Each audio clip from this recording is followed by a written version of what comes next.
जय हिंद। ये part 4 video है। ऑब्जेक्टिव क्वेश्चन है 19 नंबर में। 19 नंबर में कहा गया है 96 का अभाज्य गुणनखंड क्या होगा। ठीक है, तो चलिए हम जानते हैं अभाज्य गुणनखंड कैसे निकाले जाते हैं। ठीक है, तो यहाँ पर लिखेंगे 96 का क्या निकालेंगे, अभाज्य गुणनखंड। 2 से पहले हम भाग देंगे तो यहाँ पे होगा 48, फिर 2 से भाग देंगे, यहाँ पे कितना होगा भागफल 24 होगा। ठीक है, फिर क्या करेंगे 2 से भाग देंगे तो यहाँ पे देखेंगे क्या रहा है, यहाँ पे 12 आ गया। उसके बाद 2 से भाग देंगे, फिर यहाँ पे 2 से भागने के बारे में तो भागफल 6, फिर 2 बार में खिलाएंगे यहाँ पे 3। तो यहाँ पे देख रहे हैं 96 का जो अभाज्य गुणनखंड निकला है, 96 का अभाज्य गुणनखंड जो निकला है, कितना निकला है 2 गुना 2 गुना 2 गुना 2 गुना 2 गुना 3। ठीक है, ये अभाज्य गुणनखंड निकला है। तो यहाँ पर देख रहे हैं जब गुना करेंगे तो ये क्या होगा, पावर जुड़ जाएगा। यहाँ पर भी 2 है, यहाँ पर भी 2, यहाँ पर भी, यानी कि ये जो यहाँ तक है 2, ये 2 है। यहाँ पावर 1 है, पावर 1 है, पावर 1 है सभी पर। ठीक है, इस पर भी पावर 1 है। तो यहाँ पर इन सब को पावर को जोड़ देना है। गुना हम क्या करते हैं, पावर को जोड़ देते हैं। 2 पर पावर कितना हो गया 5। ठीक है, 2 पर पावर 5 गुना ये 3। तो आपको किस ऑप्शन में दिख रहे हैं, ये सी ऑप्शन में। ठीक है, यानी कि सी इसका आंसर सही है। ठीक है, चलिए हम 20 नंबर चलते हैं। यहाँ पे 20 नंबर में निम्नलिखित में से कौन परिमेय संख्या है। ठीक है, पहले हमको जानना पड़ेगा परिमेय संख्या का होता क्या है। ठीक है, यहाँ पे परिमेय संख्या जिन संख्याओं p बटे q के रूप में दर्शाया जा सके, जहाँ p और q क्या है, कोई पूर्णांक हो, जबकि q बराबर 0 ना हो, उन्हें हम क्या कहेंगे, परिमेय संख्या कहते हैं। जैसे ऑप्शन ए में कह रहा है, ऑप्शन ए में 2 -√3, ये तो पूर्णांक है या फिर क्या है, परिमेय है। ठीक है, तो लेकिन ये जो है √3 जो देख रहे हैं, इसका वर्गमूल पूरी नहीं हो रहा है। इसका मतलब ये हुआ कि ये क्या है, वर्गमूल नहीं हो रहा है, तो वो परिमेय संख्या होगा। ठीक है, वो परिमेय संख्या होगा। यहाँ पे लिखेंगे क्या चीज़, परिमेय संख्या नहीं है। क्या लिखेंगे यहाँ पर, चूँकि 2 -√3 ये क्या है, एक परिमेय संख्या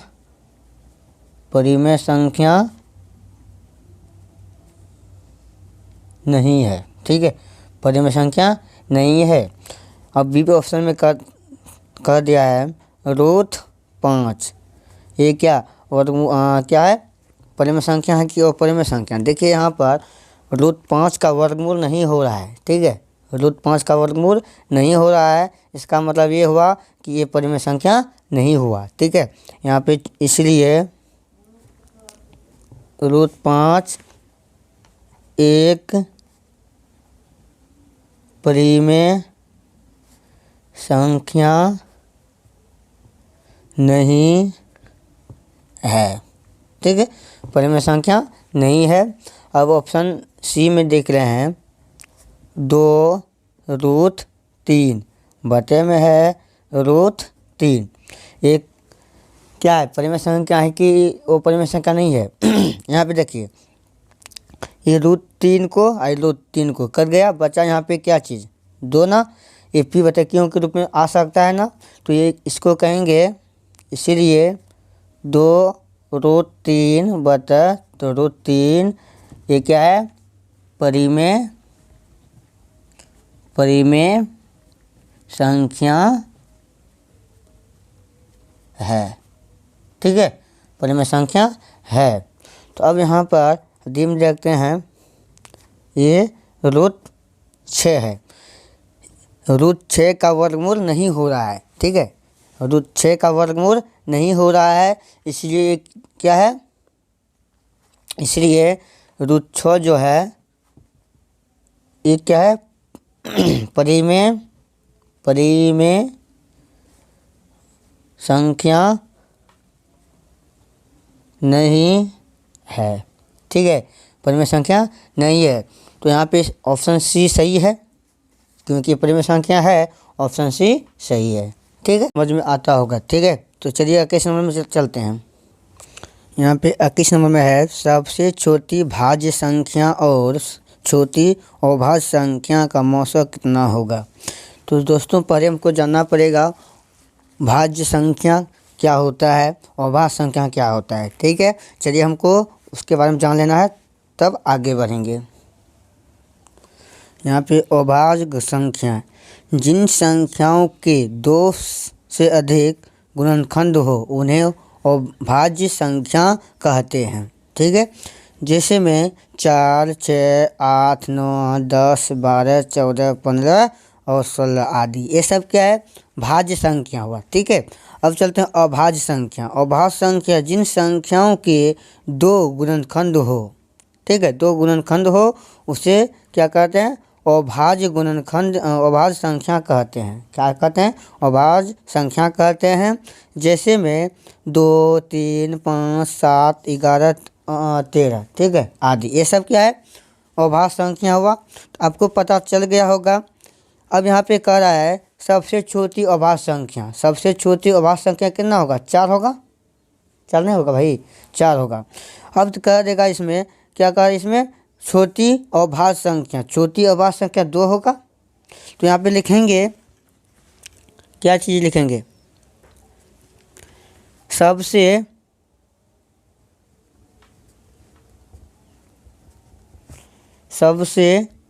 छोटी भाज्य संख्या। भाज्य संख्या कितनी है? भाज्य संख्या तो 4 निकला यहाँ पे बराबर 4। अब यहाँ पर अब सबसे छोटी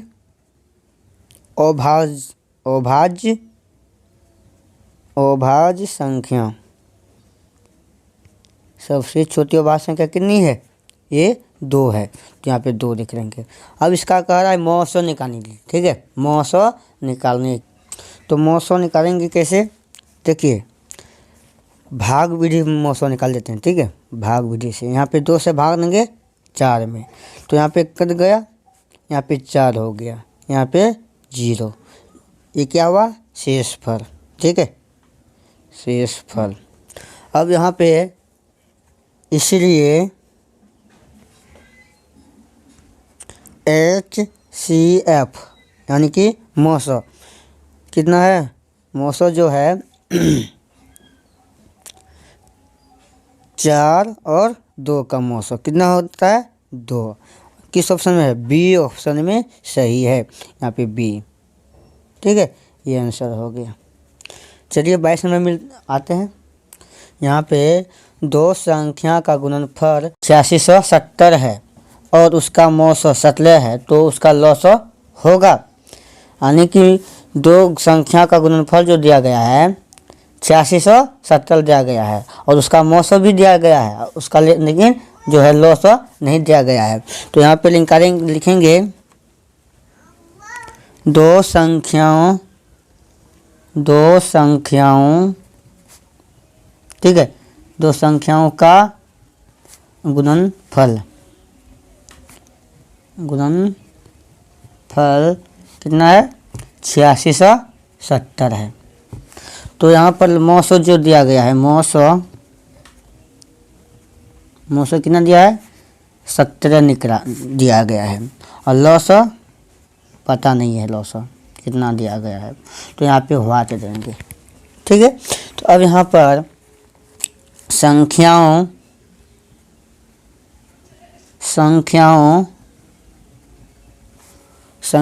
का गुणनफल।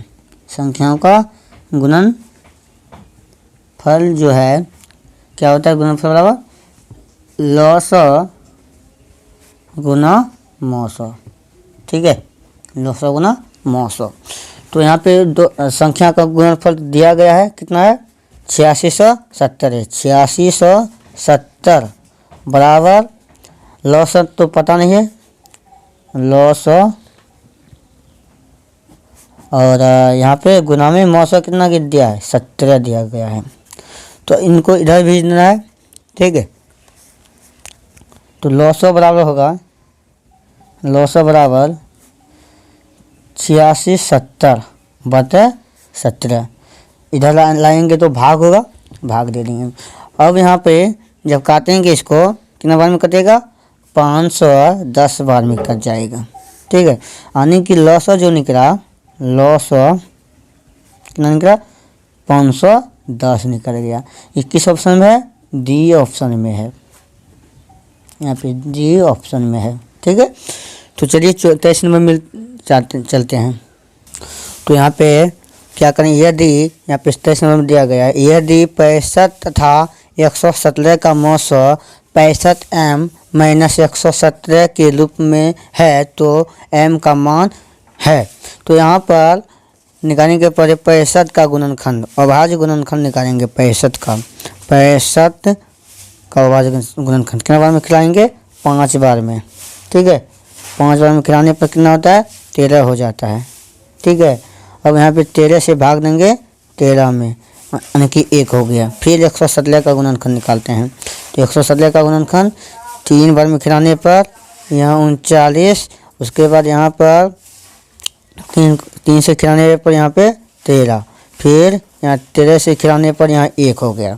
तो यहाँ 65 का अभाज्य गुणनखंड जो निकला, 65 का अभाज्य गुणनखंड जो निकला कितना निकला 5 गुना 13। अब 117 का जो अभाज्य गुणनखंड निकला है 3 गुना 13, ठीक है, इतना निकला है। तो यहाँ पर जितना निकल गया यहाँ तो लिखेंगे मौसा जो है, मौसा बराबर मौसा बराबर कितना है, मौसा कितना दिया गया है 65 और 117, 65 कोमा 117 बराबर कितना है। इसमें देखिए ये जो मौसा निकलेगा, इसका मौसा कितना निकलेगा, ये मिल रहा है, सॉरी 13 मतलब यहाँ पे मिल रहा है। तो यहाँ पे जब मौसा कितना होगा 13 हुआ, मौसा 13, यहाँ पे मौसा जब 13 निकले यहाँ पे 13 दे देंगे। अब यहाँ पे देखो, यहाँ पे क्या करेंगे 65 जो है 65, ये 65 m माइनस 117 बराबर 13। तो ये 117 को इधर भेज देंगे, ठीक है। कितना होगा 65 m बराबर 13 प्लस 117, इनको जोड़ दीजिए कितना होगा 65 m, ठीक है, 130 हो जाएगा।